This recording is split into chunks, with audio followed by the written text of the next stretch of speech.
Hey everyone, welcome back to the channel. I hope you've all had a lovely weekend. In today's video, I'm going to be talking about the recent events of that apparently Meghan is, in her own words, 43% Nigerian. So I'm going to be discussing my thoughts on this and what I really think is going on, given the fact that I have said before that I believe that she is a narcissist. So we're going to look into this a little bit more and what I think is going on with her.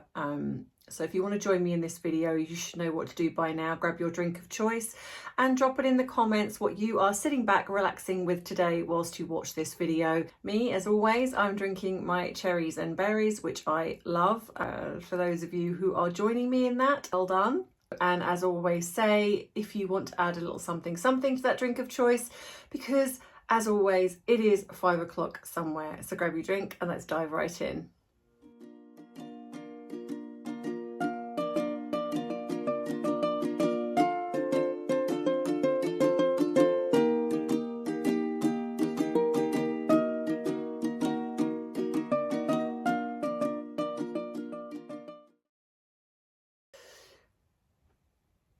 So recently in Invictus, Meghan Markle released again that she is 43% Nigerian.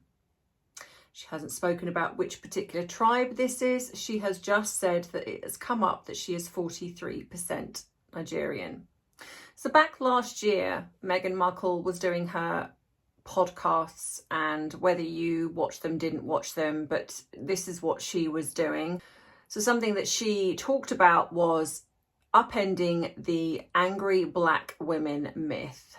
And she interviewed two comedians. I'm going to put their pictures and names up here, because I can't pronounce their name and I'm not even going to give them the disservice of trying to. And in that, she spoke about that she'd had her genealogy looked into, and it come up that she was 43% Nigerian. She also stated that she was going to look further into this. Now, bearing in mind, this was last year. Now, I find it interesting that didn't really take off. It didn't really go anywhere. And I don't believe her. And I'll explain why I don't believe her. Because Meghan Markle is, as my thumbnail has stated, a chameleon. If you listen to a lot of her podcasts, now I didn't listen to it, but I did get the script, of what was being said. In pretty much every single one of those podcasts, Meghan Markle had to make it about her. She had to bring in something, whether it be a similar story or a story that trumps the other person's story, or there was something that she decided to put in pretty much every single podcast that she did to make it about her, to take it away from the other person. And she did pretty much make those podcasts episodes about her. And this is another one. It's almost as if what she tries to do is say, I am better than you. It's like, or I can empathize with you because I'm of the same or similar. And I think that she was doing that again within this podcast by stating that, because where has this come out before? Now, bearing in mind, back in 2015, Meghan Markle was apparently Maltese, which was why she went across to Malta, because her grandmother, or is it her great-great-great-grandmother, or whoever it is, and I'll put that up here, but she had family heritage who came from Malta. And I think prior to that, we've also had that she's got Irish roots. She had a family member that was a cook in Windsor Castle. But if you look at this, it's all very catered around the royal family. The Queen and Prince Philip, the late Queen and Prince Philip, lived in Malta. So funnily enough, it comes out that Meghan is fascinated by Malta and she needs to go and visit there.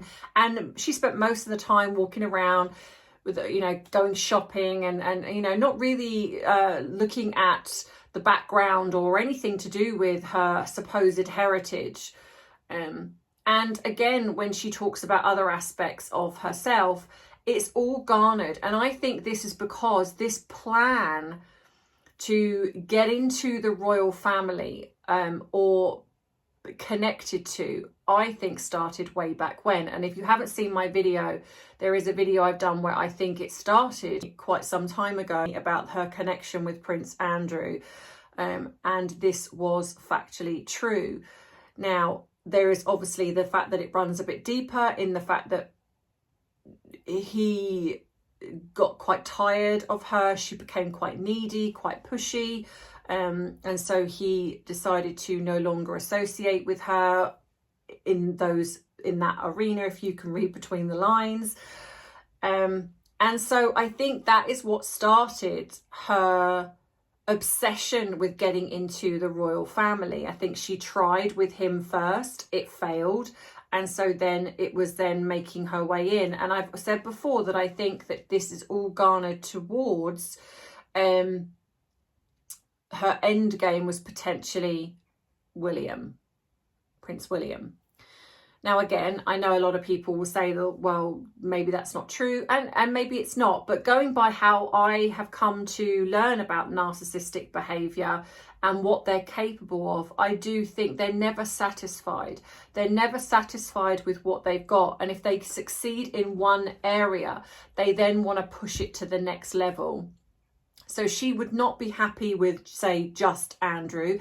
Andrew would have been a way into the royal family, and then she would have tried to do what she's probably doing with Harry, is climb that next level of that ladder. And the end game would have been probably coming between William and Catherine and somehow orchestrating something there. Obviously, this didn't work with Andrew. So the next person that was being orchestrated was Harry. And unfortunately, Harry is not very bright, and I do think he fell for her sexually, and it went from there, and then she enacted her plan. Now, if you look at the way that she's changed and metamorphosized, like going from the deal or no deal girl, and she was quite happy to do that because no one forced her to do that. And then all of a sudden, when she gets into the royal family, suddenly being depicted as this sexual object, and that kind of deal or no deal girl wasn't good enough for her anymore, and she needed to change her image to be seen to be classy like Catherine. Unfortunately, that hasn't worked, but I think that that's what she was trying to do, is show herself as being regal and classy. And along the way, she's changed again she's gone from that to being humanitarian. But I think what's going on behind the scenes is everything that she is doing has got an agenda. There is nothing that she does without there being some devious ploy behind it. So in my opinion, being seen as having connections to Malta, I think this was because she knew that the Queen, the late Queen, and Prince Philip lived in Malta. So they had a very deep connection to Malta. So of course, with her plan to come into the royal family, this is something that she can talk about. She's like, you know what, I've got connections in Malta. My family come from there. Part of my family heritage is there. Talking about the fact that apparently someone in her family was connected to the, you know, like say a cook in Windsor. And there's a lot of these things that are seen to be coming out. And now another one is that apparently she is 43% Nigerian, not from a specific tribe, just 43% Nigerian. But back in 2022, when she was talking about it, she said that she was going to delve deeper into this, and nothing really come of it. She has spent nearly a year knowing this, has not delved into this at all. So of course, then suddenly up it pops in Invictus. Now, like I've said, if you haven't seen one of my previous videos, is I have said that I don't believe that she was going to be coming. I think this is a last minute decision. And I think that she is obsessed with getting part of the Commonwealth. I have said this from the beginning as well, where I think that that was part of her plan to monopolize the Commonwealth. I don't think that she likes the fact now that the royal family, with King Charles being the head of the Commonwealth now, obviously taking over from the late Queen, and obviously then there's Queen Camilla, and then of course next in line is Prince and Princess of Wales, William and Catherine. She will not like this. And so I think because of her background, being the fact that she is biracial, she will believe that it is her God-given right to be head of the Commonwealth. And I truly believe that this is an agenda for her. I think she wants to be seen as almost queen of the Commonwealth. And that's why I think she's manipulating this situation to now bring this up again, because nothing came of it back then. You know, we're talking nearly a year ago, and she's supposed to have delved into this, but when it's brought up again, nothing. She does, when she's asked the questions of what tribe, you know, do you sort of associate with, or what have you come from? She doesn't know. She doesn't know. But also, when she was looking into her ancestry and it was coming up that she's got people, for her grandma or great-grandmother, whoever is from Malta, why didn't it come up then that she was 43% Nigerian, apparently? Because I don't believe it ever happened. I think Meghan hasn't probably even done her genealogy. What I would probably think is that she is just guessing. And not only that, she does it because she thinks it suits something that she needs and wants. And also, if you're doing it as some kind of online thing, as a lot of people have done, it changes. So you might get that outcome and then you'll go to a different one and it will give you a completely different outcome. But she's going with this one and she's using that because, again, it suits a narrative. Because how is that possible? Say if this was a thing and this was the fact that it was coming in at 43% Nigerian, how is that possible given the fact that she was born in the United States? Her mother was born in the United States. I believe her mother's parents and grandparents all came from the United States. Also, her father is from the United States. And I think his family and so on and so on. So how is it that she has such a huge percentage that is apparently Nigerian with no mentioning of which tribe that she's potentially from? And that's because I call this BS. Everything that she does is a lie. And the thing is, she's not offered up any proof. For someone who is so hell-bent on putting things out in media or wherever, there is no proof. She's not put this out and said, oh, look, you know, here's the proof of the fact that this has come back. It's just her word. And I think, again, this is her PR team saying, you know what, we need you to get back in touch with your roots, connecting you with that side of your family. So what better way to do that than go to Invictus and mention it again, and then strategically gets her picture taken with this lady who I'll put the picture up here, and then apparently in the media suddenly she gets this nickname, which is, if translated, means I think a royal woman or royal female or something along those lines. Again, we've got to have that connection to the royal family. And I think, again, it's creating her to be connected to the Commonwealth, even though she's nothing to do with the Commonwealth. They're not associated with the Commonwealth now because they left as working royals, but she will not like that. I don't think that she particularly cares about the Commonwealth, but it's the fact that she will think that it's her given right, given who she is, that she should be head of the Commonwealth. She should be more involved with the Commonwealth. And what better way to do that is to come in and undermine the royal family.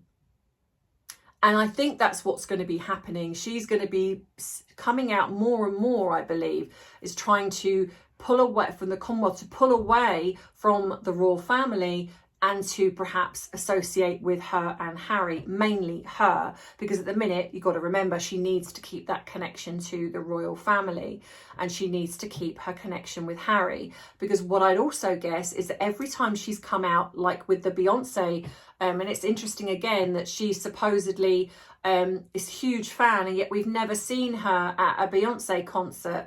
And then suddenly now she's getting a picture taken at a Beyonce concert. There's suddenly these videos of her, but then nothing, like I say, nothing at the Taylor Swift concert, but at the Beyonce concert where she's a huge fan, and then trying to get her picture taken with, let's say, Kelly Rowland and Kerry Washington, who cropped her out, but which I find quite funny. But it's her association, I think, with black women.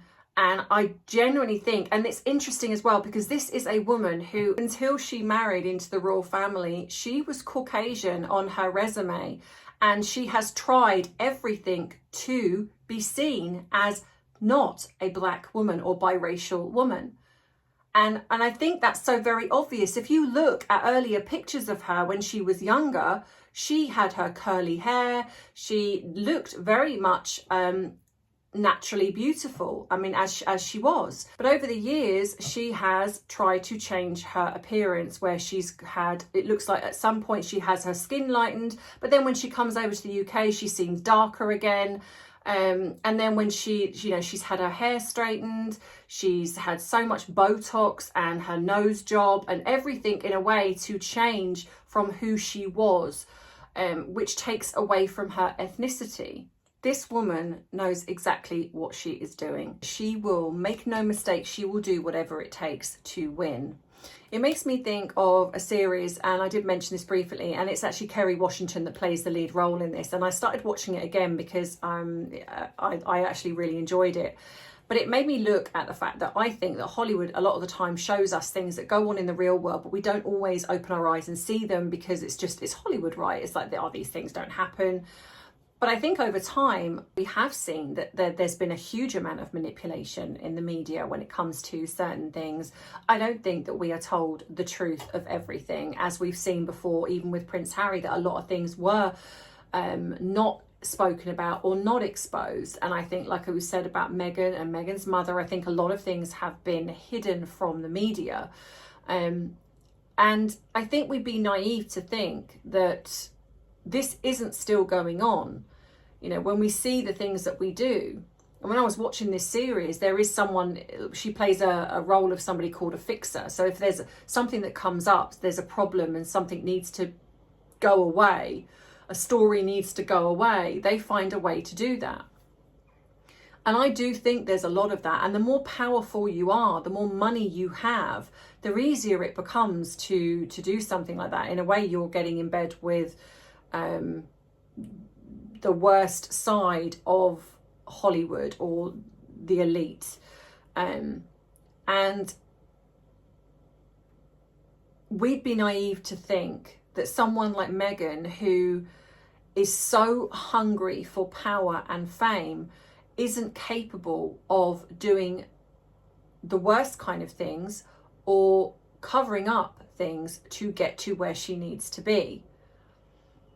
And I do think that she has this revenge that is going on in regards to the royal family. And I do think she hates the fact the royal family are connected to the Commonwealth. I don't think that she, like I've said before, I don't think that she cares one bit about the Commonwealth. She just doesn't want them to have it. And I think that she will go all out and do as much damage as she possibly can. And if that is not also with Harry, which she's also done so far, and I'm not saying that Harry's not responsible for the things that he's done, he absolutely is, but so is she. And I think that she will keep going. In my opinion, she will keep going. She will try her best to take what she can from the royal family. And I think that's why the divorce is going to potentially take time to happen, because they will want to put things in place either to create it to be, no matter what she says, she's not going to be seen as credible, or it's going to stop, or they're going to stop her from talking, whether it be that they'll give her a payout or whatever it is. And I know a lot of people have said, oh, I don't think the royal family will do that. I do. If you think about the fact that they paid off, is it Virginia Giuffre on behalf of Andrew, don't think for a second that they won't pay off someone like Meghan. I think it's a shame that it went the way it did, and I do believe that they paid her off because potentially either something was going to come out or it's going to drag the royal family into something that just didn't need to be dragged into. There were rumours that Meghan was going to be brought as a witness to something, and that would then go with what I've said in her connection to Andrew. And I don't think that was done to protect Andrew. I think that was probably done to protect her. So it's very possible that some things were going to come out that would involve other people. But I think most importantly, I believe this was leading up to the Queen's Jubilee, and they didn't want anything. And the Queen was probably, she's not very well at this time. So I'd imagine they just wanted it shut down. And the best way to do that, like with most things, is about money. And in my opinion, just from what I know, in regards to professionally and even myself personally, no amount of money would have stopped me prosecuting somebody if I wanted to do that. If someone had done to me, and I know that the people I've spoken to that had this happen to, no amount of money would have shut that down. So I always think it's a little bit suspicious when somebody who's gone through something like that does take a payout without it going any further. Now, I'm not saying that it didn't happen. Maybe there was something. I don't know. I'm just going by what I think and feel. And I think Meghan was connected to that somehow. And I think that because she's been protected, where a lot of things have been scrubbed from the media, I think that she thinks that she's untouchable. And so that's why she is doing the things that she's doing. She doesn't care. I think this thing with being 43% Nigerian is an absolute lie.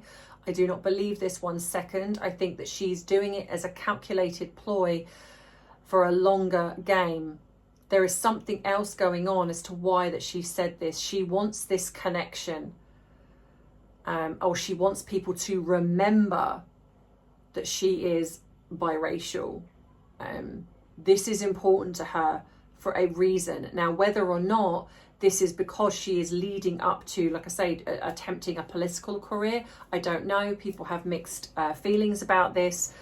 I think I have mixed feelings about it. I think that her ego will tell her she can do it, but I don't think that she's got the stomach for it, unless she thinks that she can do it and everything is protected. I don't know. I genuinely don't know. I don't know the ins and outs of America and their laws and the things, but all I know is like watching something like Scandal, where I'm watching these people of power, where stories that could potentially damage them just get squashed because they use manipulation, they use tactics that are not very good, not very nice even, to bully people into silence. And we know that she's capable of that. We know that. So is it a far stretch to think that she could not take this one step further? Absolutely. I think we would all be naive to think that she is not a dangerous person and she's not capable of doing some very nefarious things to keep herself in the limelight, to keep herself as being this, like her reputation of being this really lovely person. And she has some people fooled, not everyone, and more people than not are starting to see her for who she is. Because as I've said before, when you leave a narcissist to be ignored, they start almost self-imploding. They can't help it. And that's what we've seen so far. So I genuinely do believe that there's an agenda here for this 43% Nigerian that she's popped up with. Because like I say, this came out last year and she's done nothing about it. If she was that passionate about it and that wanting to delve into it, why has she not used that year to do that? She hasn't. And it didn't go anywhere. So she's got to remind people again. And she used Invictus to do it. She took it away from Harry because Harry, again, was getting attention. She didn't like it, so she's used it again. And then she's used this connection again to make it about her, getting her picture taken. So again, it's a reminder of who she wants to be seen in the public eye. And I think, like I say, she's got a game plan. She's got a game plan, and we are not going to see the last of her. Even if they divorce, we are not going to see the last of her. So anyway, let me know what you think in the comments. Don't forget to give this video a like and subscribe if you haven't subscribed already. The like is really important, so please don't forget to give this a little like. Don't forget to drop a comment if you so choose, because it all helps the algorithm and helps YouTube see that I am a channel that's worth keeping. If you'd like to treat me to a cuppa, if you've got something from this video and you'd like to treat me to a cuppa, the link again is in the description box below. Also just above the subscribe button, you can become a member. You can become a Patreon, where your name will go on the bubble member board, which is at the beginning of every single video. You can buy my bubble merchandise. You can send me a letter, a lovely letter which I read today from a lovely lady, and I get lots of letters from you all, and I read every single one of them, and I keep every single one of them. They go into my little folder that I have, which I keep everything, and it just, whenever I'm having a day where I feel a bit low, or I second guess myself on here, I read those letters and it reminds me again what I'm doing here and why I'm doing it. So so thank you so much to you lovely lady. I have sent you an email back thanking you for the letter. If you do send me one, then please drop your email address on the letter so I can send you a thank you, because a lot of the time you don't, and I don't know how to thank you for that letter or the gift, etc. So please always drop your email address in there and I will give you a little thanks, because it means a lot to me. So yeah, you can email me, my email is there, and everything else, and the links to my other channels. A video going up this week, I'm going to drop it in now. I'm going to tell you there will be a video going up, a 2-part video on Marilyn Monroe. I'm going to do the first part, which is going to be the Norma Jean Baker, and then the second part is the birth and death of Marilyn Monroe. So if you're interested in something like this, where I break it down, a bit of psychoanalysis, I talk about her, you know, in the beginning, before she became Marilyn Monroe, and then obviously then the stuff that's happened to her since then. So yeah, if this is something you're interested in, I'll be doing hopefully one every single week. Then go across and give that video a like and subscribe. Again, it will be in the description box below, or you can fast forward to the end of this video and you will see 2 little circles, and those will be the 2 other channels that I have, which is the Coffee and Celebrities and Tea and Therapy. So yeah, so in the meantime, have a wonderful rest of the week, whatever you are doing, and drop it in the comments if there's anything that you would like me to talk about on this channel. Is there something else that's going on that you would like me to talk about? Because if not, then I will start delving into the wedding video of Harry and Meghan, because I know a lot of you want me to discuss that. So I will do the breakdown of that video if they do nothing else and they leave the spotlight alone for a while. So I've got other things to catch up on. So yeah. In the meantime, have a wonderful rest of the day, whatever you are doing, and I will see you in the next video. So take care as always. I love you, I appreciate you, but most of all, I respect you. Bye.